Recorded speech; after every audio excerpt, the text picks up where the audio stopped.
చాలా బావుంది. చాలా చెత్త film and you'll know why in the next few minutes.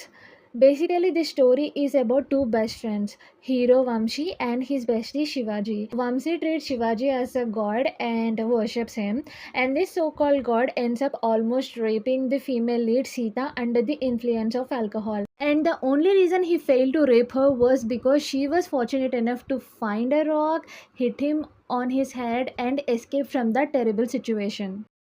And once he sobers up, feels immense guilt and starts to repent. And Vamsi ends up marrying Sita, oblivious to the fact of what his bestie Shivaji had done to her. And this movie entirely downplays on the female lead's emotions, her trauma, her pain, her anger of going through something so terrible and then unable to share with anyone and bring her sinner to justice. And instead, they portray her as a villain because she refuses to forgive her sinner and seeks revenge on him, while her sinner Shivaji begs her for forgiveness, repents, and even marries a mentally unstable girl who became that way because she was raped. And she asks Shivaji to get lost from her and her husband's lives. And he does leave them, and when her husband Vamshi gets to know about it, he slaps her. And here comes the disgusting reality of her husband. He knew what his bestie Shivaji had done to his wife. And worst thing is, on their first night, when he sees the nail scratches on his wife's body, he acts innocent as if he had no clue about what happened and asks, Emaindi, what happened? And he even tells her, See, నీ వల్ల నాకు కష్టం కలిగిన పర్వాలేదు, శివాజీకి మాత్రం కష్టం రాకుండా చూడు, ఒక వైఫ్గా నీ నుంచి నేను కోరుకునేది అదే అని అంటాడు. And the reason he did not speak about anything is because he thought his wife will torture his bestie and he will take everything and still seek forgiveness from her, and she will realize what a good person Shivaji is and will forgive him.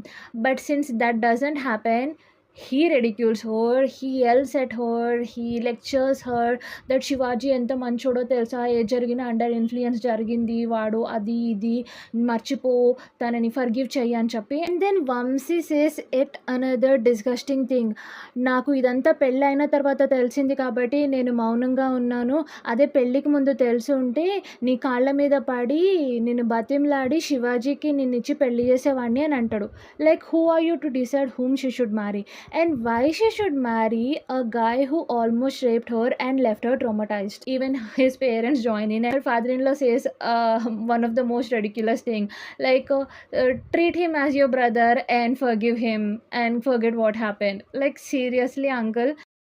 So the female lead successfully gets brainwashed and thinks that her husband is a god and his bestie is an even bigger god, and she is the devil who's tried to separate two best friends. And she tracks Shivaji down, ties him Rakhi, calls him brother, begs him for forgiveness, brings him back, reunites him with her husband, and packs her stuff and starts to leave because she, being the devil, has no place in a house where two gods are living. And another worst thing is Shivaji's wife, the mentally unstable rape survivor who is now sane, tells her that మా ఆయన్ని శిక్షించింది చాలు, ఇంకా శిక్షించి చంపకు, నీ పట్ల చెడుగా ప్రవర్తించాడనే కదా చెడిపోయిన నన్ను పెళ్లి చేసుకున్నాడు, నీకు తను రాక్షసుడు అయి ఉండొచ్చు కానీ నాకు మాత్రం తను దేవుడు అని చెప్పి.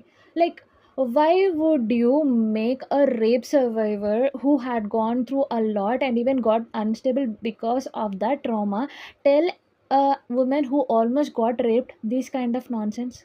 Like why?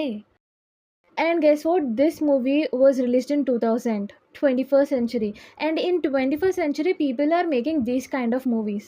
Like really?